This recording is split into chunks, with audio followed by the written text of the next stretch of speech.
Hello friends and students, आज हम accounting concept और कन्वेंशन समझेंगे हिंदी में। अगर आपको इंग्लिश में चाहिए तो मेरे चैनल में सेपरेट वीडियो है इंग्लिश के ऊपर, बट ये वीडियो जो बनेगा अभी वो हिंदी के ऊपर है। तो हम पार्ट 1 पढ़ेंगे जहाँ पे कुछ कॉन्सेप्ट्स हम कवर करेंगे पार्ट 1 में, और कुछ कॉन्सेप्ट्स एंड कन्वेंशन हम पार्ट 2 में कवर करेंगे। So accounting concept and convention समझने से पहले समझेंगे कि अकाउंटिंग जरूरत क्यों है। ठीक है, उसके बाद हम समझेंगे कि अकाउंटिंग का मीनिंग क्या है, और उसके बाद हम समझेंगे कि अकाउंटिंग का कॉन्सेप्ट्स क्या होता है, कन्वेंशंस क्या होता है।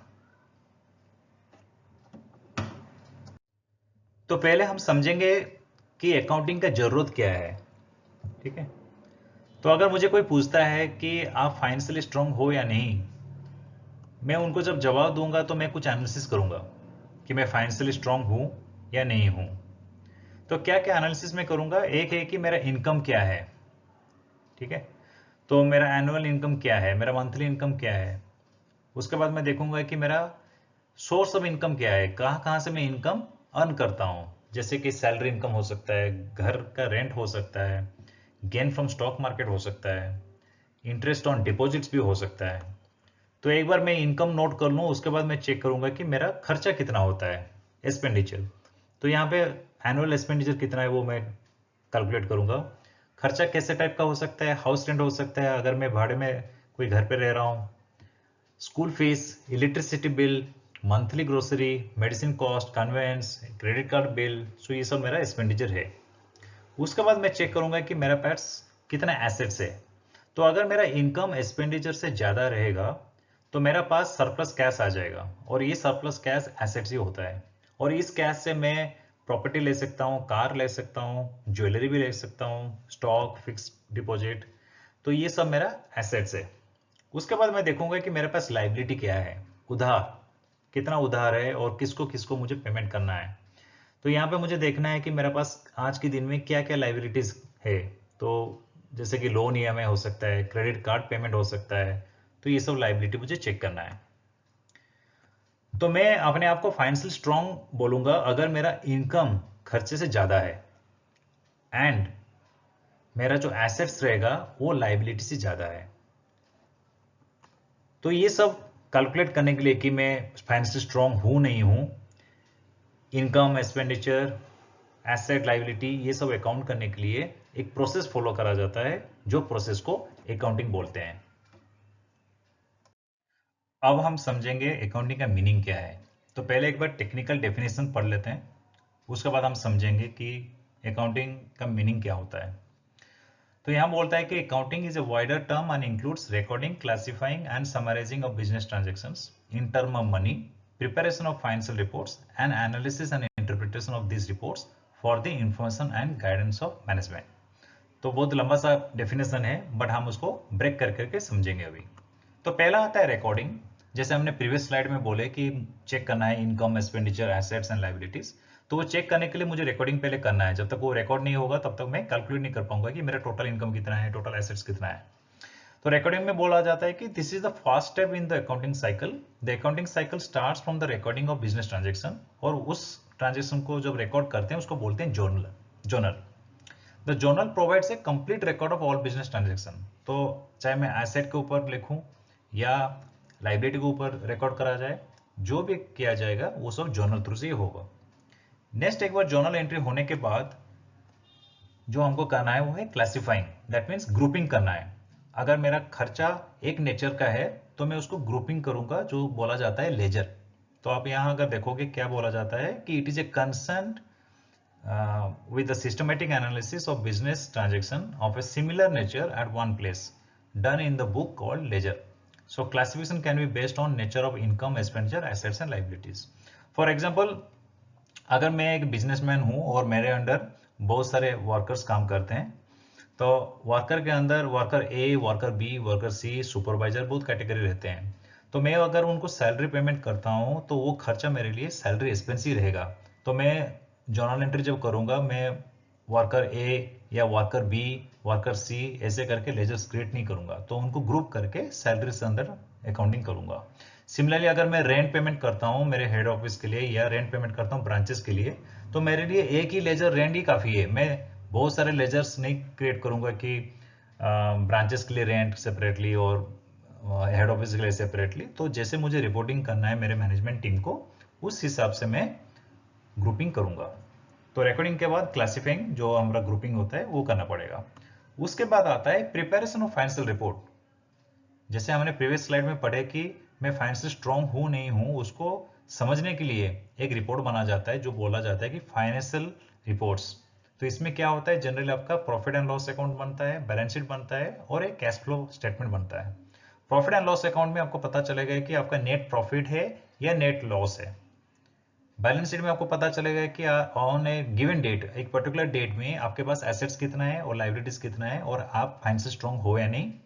और कैश फ्लो स्टेटमेंट में दिखा जाता है कि आपने कितना कैश जनरेट किया, क्योंकि बहुत सारे खर्चा हो या बहुत सारे इनकम हो जिसमें आपका कैश ट्रांजेक्शन नहीं हुआ होगा, तो रियल कैश कितना आपका अर्निंग हुआ है वो कैश फ्लो स्टेटमेंट में पता चलेगा। एक बार आपका प्रिपरेशन ऑफ फाइनेंशियल रिपोर्ट हो जाए, द लास्ट पार्ट है एनालिसिस एंड इंटरप्रिटेशन। तो यहाँ पे क्या होता है कि जो बैलेंस शीट आपका बना या प्रॉफिट एंड लॉस अकाउंट बना, उसके ऊपर आपका एनालिसिस होगा मैनेजमेंट को रिपोर्ट देने में कि आपका कंपनी या आपका बिजनेस फाइनेंशियली स्ट्रांग है या नहीं और इनकम उसका सही तरह से ग्रोथ हो रहा है नहीं हो रहा है। तो ये एनालिसिस करने के लिए बहुत सारे टूल्स होता है, जैसे रेशियो एनालिसिस होता है, कैश फ्लो स्टेटमेंट के ऊपर भी बना जाता है कि different type of cash analysis होता है, वर्किंग कैपिटल लोन मूवमेंट कैसे होता है, ये सब किया जाता है। और आजकल इंडस्ट्री में बहुत सारे कोऑपरेट में डिफरेंट टूल्स होता है, एसएपी में या ओरेकल में, जहाँ पे डिफरेंट रिपोर्ट्स जनरेट होता है मैनेजमेंट के रिक्वायरमेंट के हिसाब से। तो अगर ये चार कैटेगरी आप यहाँ पे देख रहे हो तो पहला तीन जो कैटेगरी है, रिकॉर्डिंग, क्लासिफाइंग और प्रिपरेशन ऑफ फाइनेंशियल स्टेटमेंट, ये तीनों को बोला जाता है बुक कीपिंग। और अगर हम लास्ट वाला को इंक्लूड कर लेते हैं एनालिसिस एंड इंटरप्रिटेशन, तो आप ये अकाउंटिंग बोला जाता है। अब हम समझेंगे अकाउंटिंग प्रिंसिपल्स। तो अकाउंटिंग प्रिंसिपल के अंदर दो कैटेगरी होता है, एक अकाउंटिंग कॉन्सेप्ट्स और दूसरा होता है अकाउंटिंग कन्वेंशंस। तो अकाउंटिंग कॉन्सेप्ट का डेफिनेशन ये है कि accounting concepts provide guidelines in processing the accounting information, recording, classifying, summarising, interpreting and reporting. तो प्रीवियस स्लाइड में हमने समझे कि अकाउंटिंग के लिए क्या क्या प्रोसेस फॉलो करना है, एक है रिकॉर्डिंग, क्लासिफाइंग, समराइजिंग, इंटरप्रेटिंग। तो इसको रिकॉर्ड करने के लिए, क्लासिफाई करने के लिए अकाउंटिंग कॉन्सेप्ट कुछ रूल्स बताता है कि क्या रूल्स आपको फॉलो करना है जब आप अकाउंटिंग करते हो। तो ये रूल्स के बारे में हम समझेंगे आगे। उसके बाद आता है अकाउंटिंग कन्वेंशन। तो कन्वेंशन जनरली क्या होता है कि कस्टम्स, ट्रेडिशन और practices as a guide to preparation of accounting statement. तो ये रूल्स डायरेक्टली नहीं होता है, बट कुछ प्रैक्टिसेस है जो इंडस्ट्री या बिजनेस करते हैं, जिसके वजह से right profit and loss and assets and liability variation होता है। उसके बाद देखेंगे कि अकाउंटिंग कॉन्सेप्ट के अंदर क्या क्या कॉन्सेप्ट्स है। तो टोटल 9 कॉन्सेप्ट्स है। Business entity, going concern, accounting period, money measurement, dual aspect, cost concept, matching, realisation, accrual and convention में आपका 4 रहता है, एक एक consistency, materiality, conservatism, full disclosure. तो हम पहला वाला लेंगे अभी, will go to business entity concept. So अभी हम समझेंगे business entity concept. According to this concept, a business concern is separate and distinct from its owner, irrespective of the nature and type of the organization, sole trader, partnership and joint stock company। तो ये concept बोलता है कि owner जो होता है और business दोनों अलग हैं। इसका मतलब अगर दोनों के बीच में कोई भी ट्रांजैक्शन होता है वो बिजनेस बुक में रिकॉर्ड होगा। ऐसे नहीं होगा कि मैं ओनर हूं तो मैं बिजनेस से कैश ले सकता हूं, या मेरे पास सरप्लस कैश है तो मैं बिजनेस में इन्वेस्ट कर लूंगा और ये रिकॉर्ड नहीं होगा। तो दोनों के बीच में कोई भी ट्रांजैक्शन हो वो रिकॉर्डिंग किया जाएगा, नहीं तो फिर आपका बिजनेस का सही प्रॉफिट निकलेगा नहीं। सो एक एग्जांपल देख लेते हैं। मिस्टर राम जो ओनर बिजनेस का है, invested ₹10 million in his hardware business. How do you record this in the books of the business? तो क्लियर है, as per business entity concept, the business is separate and distinct from its owner. In this case, the owner has invested ₹10 million in the business. Hence, business has to be recorded this amount as capital invested. तो ये जो 10 million amount जो mister Ram ने डाला है business में, वो capital के हिसाब से रिकॉर्ड होगा। मतलब ओनर जो है वो बिजनेस चलाने के लिए, बिजनेस रन करने के लिए 10 मिलियन अमाउंट इन्वेस्ट किए हैं। अगर ये 10 मिलियन अमाउंट जो है, अगर वो लोन के तरीके से आता अगर सेम एग्जांपल में हम ये अमाउंट को लोन के हिसाब से अगर देखते हैं तो फिर बुक्स में उसको दिखाना पड़ेगा कि loan from owner, loan from mister Ram 10 million, और जब कॉन्ट्रैक्ट के हिसाब से जब वापस करना है बिजनेस मिस्टर राम को लोन भी वापस करेंगे। तो यहाँ पे अगर इस एग्जांपल आप देखोगे तो बिजनेस जो है और ओनर जो है दोनों सेपरेट ट्रीट किया जाता है और दोनों के बीच में कोई भी ट्रांजैक्शन हो वो रिकॉर्ड किया जाता है। अब हम देखेंगे कि क्या क्या ट्रांजैक्शन हो सकता है ओनर और एक बिजनेस के बीच में।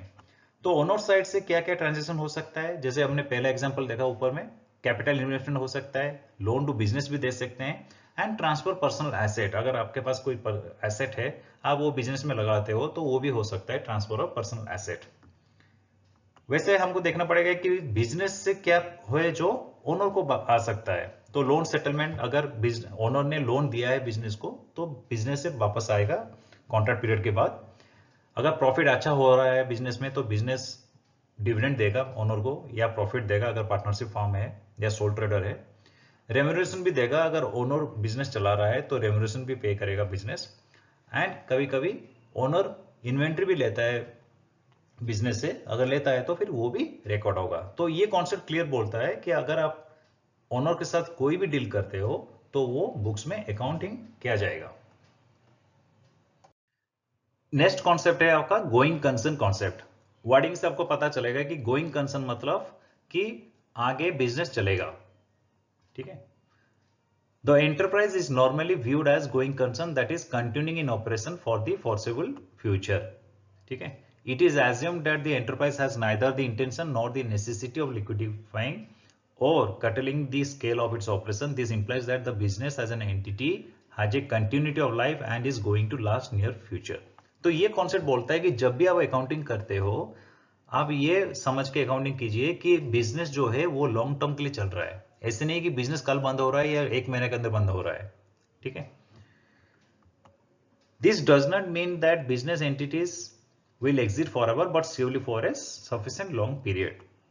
The application of this concept justifies the accounting treatment for the following transaction. तो अभी हम कुछ एग्जांपल्स देखेंगे जो गोइंग कंसर्न के हिसाब से अकाउंटिंग होता है, ठीक है।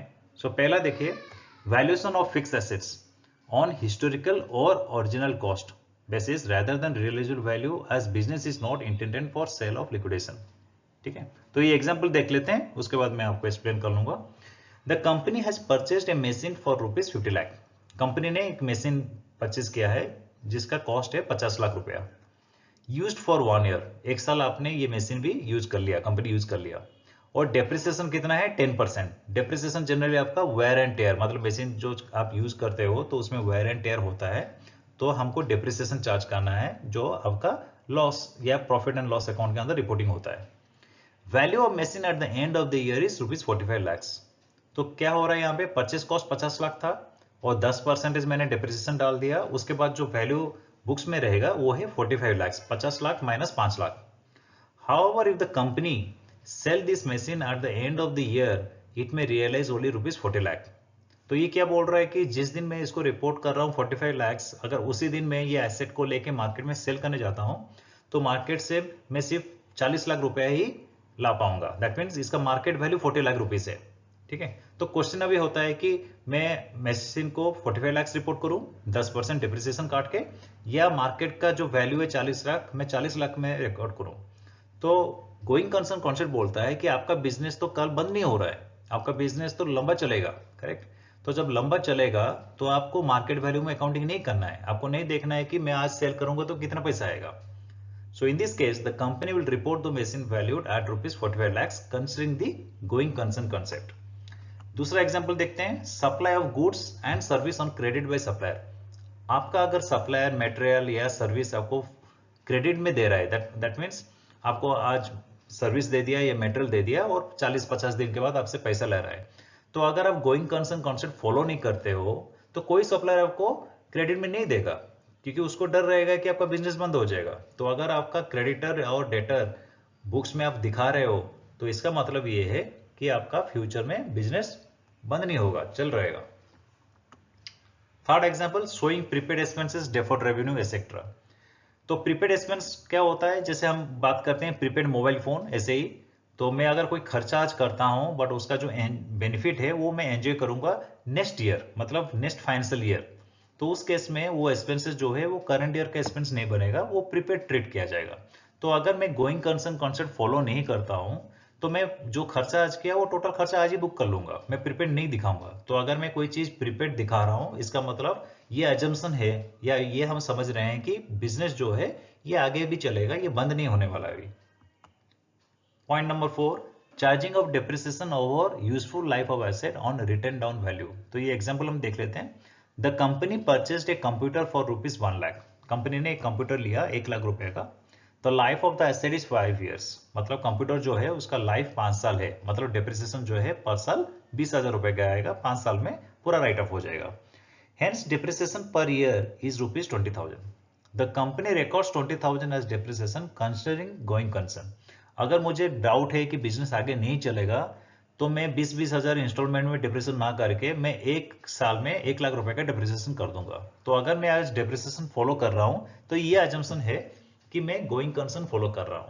तो ये 4-5 कुछ एग्जाम्पल जो है ये दिखाता है कि आपका गोइंग कंसर्न मैटर करता है। ऐसे नहीं कि आप डाउटफुल हो कि बिजनेस चलेगा नहीं चलेगा।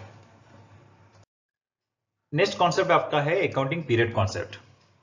तो besides owners and management, there are others who have interest in the business enterprise and its day-to-day performance, such as creditor, investor, lenders, employees and government.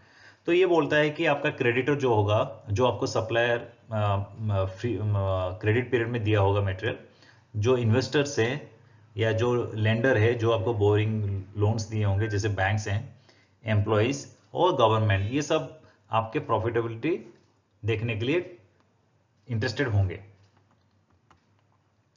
The net income of the concern can be measured by comparing the net assets in the beginning and the net assets at the time of winding of the resolution.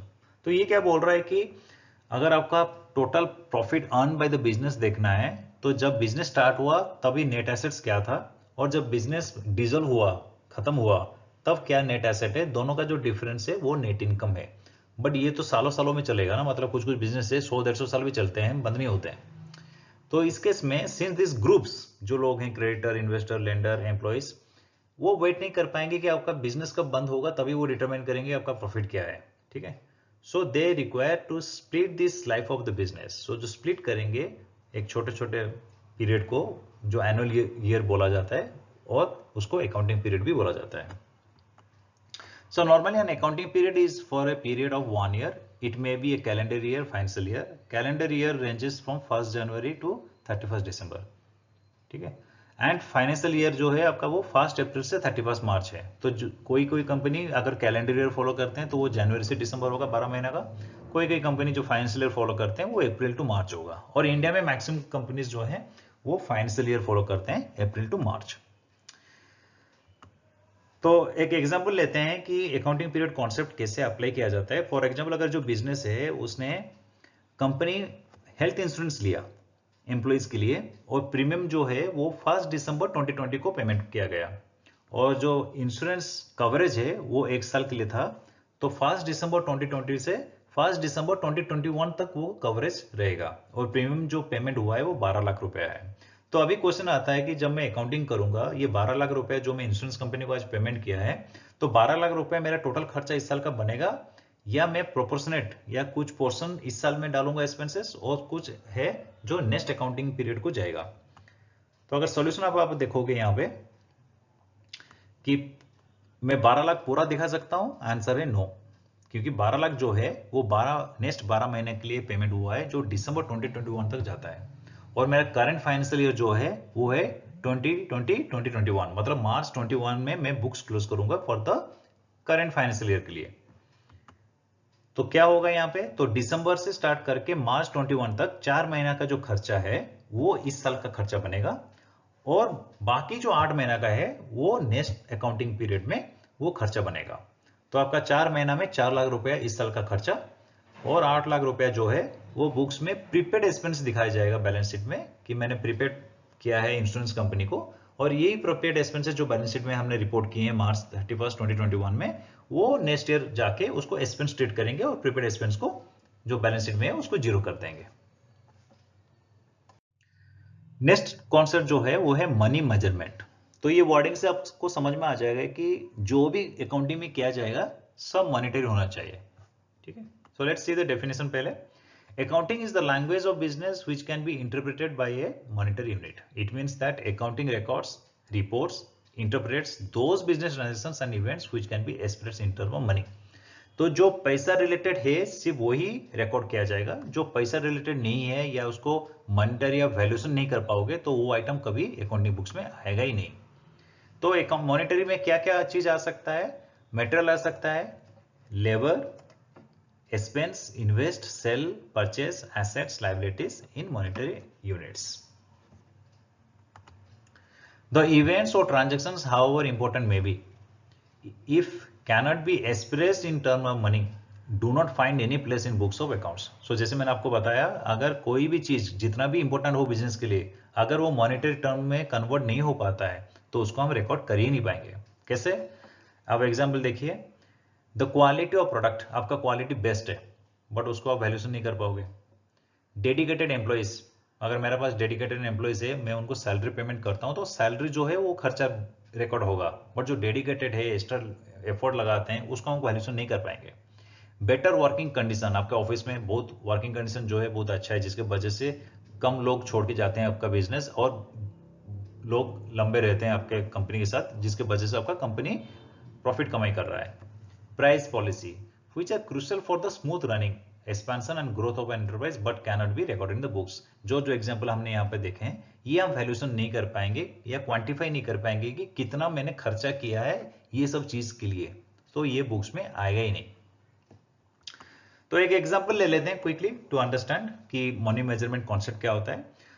Suppose एक business जो है उसके पास ये दो type का asset है, उसके पास 10 लाख रुपए का कैश है और 2 मोटर कार है। अगर आपको बोला जाएगा कि आप बताओ कि टोटल एसेट्स कितना है इस बिजनेस का, तो आपको मुश्किल होगा। 10 लाख कैश तो आप मॉनेटरी टर्म है, बट 2 कार को आप ऐड कैसे करोगे?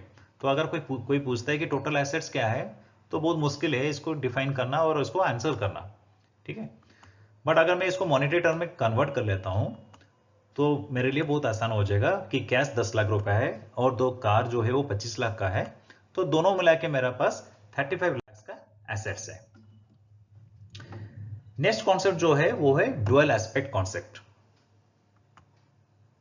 तो according to this concept every business transaction has 2 aspect. कोई भी बिजनेस ट्रांजेक्शन जब आप रिकॉर्डिंग करोगे, जर्नल एंट्री जो बोला जाता है, उसमें 2 कैटेगरी रहता है। एक है रिसीविंग ऑफ द बेनिफिट, मतलब आप कोई बेनिफिट रिसीव कर रहे हो, and second is giving the benefit, मतलब आप दे रहे हो। ठीक है, तो कोई भी चीज जब आप रिकॉर्डिंग करते हो ये 2 एस्पेक्ट जरूर आएगा। तो देखते हैं एक छोटा सा एग्जांपल यहाँ पे। In each business transaction 2 aspect are involve. Say purchase of goods for cash ₹5 lakh. तो आप अगर परचेस कर रहे हो रॉ मटेरियल या गुड्स 5 लाख रुपए के लिए, तो इसमें क्या होता है? 2 एस्पेक्ट है। क्या होता है? एक है रिसिप्ट ऑफ गुड्स और ₹5 लाख, जो हमने जैसे ऊपर आप देखोगे रिसीविंग ऑफ बेनिफिट, तो रिसीविंग ऑफ बेनिफिट में यहां पे मुझे क्या मिला? गुड्स मिला 5 लाख रुपए का। गिविंग द बेनिफिट, मेरे पास जो कैश 5 लाख रुपया था वो भी चला गया मेरे से, तो it is giving of benefit. तो कोई भी बिजनेस ट्रांजेक्शन हो वो 2 एस्पेक्ट होता है, जो जिसको हम डेबिट क्रेडिट बोलते हैं। तो यहाँ पे अगर आप देखोगे तो परचेस हुआ और कैश भी चला गया। सिमिलरली अगर मैं कैश में नहीं करता हूँ और क्रेडिट में लाता हूँ, सप्लायर मुझे कुछ टाइम दिया है पेमेंट करने के लिए, तो उस केस में क्या होगा? रिसीट ऑफ गुड्स तो है, आज रिसीव द बेनिफिट, और acknowledgement of the debt to supplier, मतलब I credit to creditors, that मतलब इसका मतलब ये है कि मैं क्रेडिटर को फ्यूचर में पेमेंट करूंगा आगे जाके, तो वो गिविंग द बेनिफिट के अंदर यहाँ पे भी आएगा। The recognition of 2 aspects relating to debit and credit is known as dual aspect concept. ठीक है, ये जब हम आगे और डिफरेंट वीडियोस बनाएंगे जर्नल एंट्री के ऊपर तो वहां पे और क्लैरिटी आएगा, बट यहाँ पे समझने के लिए ये है कि डुअल एस्पेक्ट कॉन्सेप्ट में कि आपका सिंगल एंट्री सिस्टम नहीं होता है, डबल एंट्री कॉन्सेप्ट होता है। तो डबल एंट्री में क्या होता है? कोई चीज आएगा और कोई चीज जाएगा। तो क्या क्या डेफिनेशन होता है कि debit what comes in, credit what goes out. तो डेबिट में क्या होता है? जो हमारा पास आता है उसको डेबिट करा जाएगा और जो जाएगा वो क्रेडिट होगा। रिसीवर, अगर जो बंदा रिसीव कर रहा है गुड्स तो वो डेबिट बनेगा। गिवर, वो क्रेडिट बनेगा। जैसे हमारा पहला एग्जांपल में यहाँ पे जो सप्लायर था, सप्लायर जब हमको क्रेडिट में गुड्स दिया तो वो गिवर है, गिवर हर टाइम हमारा क्रेडिट बनेगा। थर्ड में जब मैं P&L का अकाउंटिंग करूंगा, एक्सपेंस एंड लॉसेस जो है वो हर टाइम डेबिट रहता है और जो इनकम एंड गेन होता है वो क्रेडिट होता है। तो ये जो आइटम्स है ये आपको और क्लैरिटी मिलेगा जब हम जर्नल एंट्री की वीडियो बनाएंगे, और जर्नल एंट्री जब हम बनाएंगे तो ये सब रूल्स है जो हमको हेल्प करेगा कि किसको डेबिट एंड क्रेडिट करना है। तो एग्जाम्पल एक ले लेते हैं, जैसे हमने यहाँ ऊपर एग्जाम्पल लिए हैं कि 1 लाख रुपए का परचेस ऑफ गुड्स हुआ है, तो वहां पे आपका गुड्स जो है वो डेबिट बनता है, क्योंकि गुड्स जो है व्हाट कम्स इन, ये आया, और क्या गया, कैश आपसे गया, तो 1 लाख रुपया कैश गया, तो व्हाट गोज आउट। तो ये पहला डेफिनेशन के हिसाब से ये आपका बना। सेकंड, अगर मैं क्रेडिट में ले रहा हूं तो सेम एंट्री आपका बनेगा जर्नल एंट्री, बट कैश नहीं गया, उस कैश के प्लेस में आपका टू क्रेडिटर बनेगा एज ए गिवर, उसने मेटेरियल दिया है, तो 1 लाख रुपया मैं क्रेडिट दिलाऊंगा। और जब मैं फ्यूचर में जाके कैश पेमेंट करूंगा तो सप्लायर तभी डेबिट होगा और कैश क्रेडिट होगा। सप्लायर यहाँ पे जो क्रेडिट है, जब डेबिट हम करेंगे दोनों नॉक ऑफ हो जाएगा।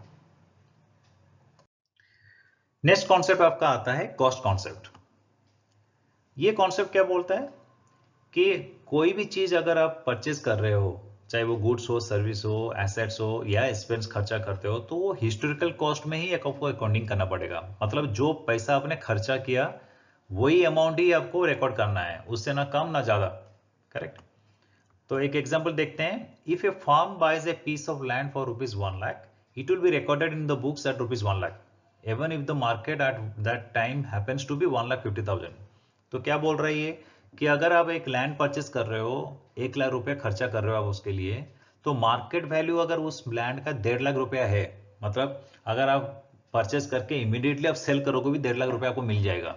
बट अकाउंटिंग बोलता है कि आप अगर खर्चा 1 लाख रुपए के हो तो लैंड का जो वैल्यू है बुक्स में आपको 1 लाख ही रिकॉर्ड करना पड़ेगा। आफ्टर 5 years, 5 साल के बाद, if the market value of the land increases, land तो बढ़ता रहता है आपका market value, to 5 lakh, it will continue to be shown as 1 lakh. इसका मतलब लैंड का वैल्यू हम हर टाइम हिस्टोरिकल कॉस्ट रखेंगे, जितना आपने खर्चा किया है हर साल वही अमाउंट रिपोर्ट होगा। तो अगर मार्केट में आपका लैंड का वैल्यू बढ़ रहा है तो इसका मतलब नहीं कि हर साल जब आप बुक्स क्लोज करोगे तो आपको लैंड वैल्यू करके उसको बढ़ाते जाओ, वो अलाउड नहीं है। आप वो 1 लाख तक दिखाओगे। कब अलाउड ये 5 लाख, जैसे हमने बात की, अगर गोइंग कंसर्न का इशू आ जाता है, अगर आपको बिजनेस बंद करना है, लिक्विडिफाई करना है, तो वहां पे आप लैंड को 5 लाख रुपया रिपोर्ट कर सकते हो। और एक एग्जांपल देख लेते हैं। XYZ company buys a machine for ₹10 lakh. The MRP of the machine was 12 lakh. After good negotiation, the supplier offered a discount of 2 lakh. Here the company will record the cost of machine as 10 lakh and not 12 lakh.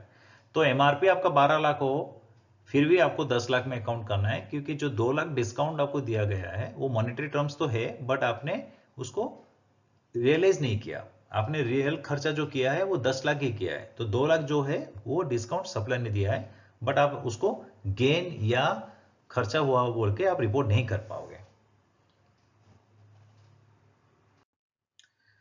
तो ये video का ये and रहेगा यहाँ पे, और जो remaining concepts और कंसिस्टेंसीज, सॉरी कन्वेंशन जो है, ये हम पार्ट 2 वीडियो में प्रेजेंट करेंगे। तो रिमेनिंग कॉन्सेप्ट जो रहेगा वो आपका मैचिंग रहेगा, रियलाइजेशन रहेगा, एक्रूअल रहेगा, और कन्वेंशन में आपका consistency, materiality, conservatism and full disclosure part 2 में हम कवर करेंगे। So thank you for watching this video, and आप ये चैनल को सब्सक्राइब कीजिए सो दैट फ्यूचर में और कोई अपडेट होता है तो आपको नोटिफाई होगा। Thank you.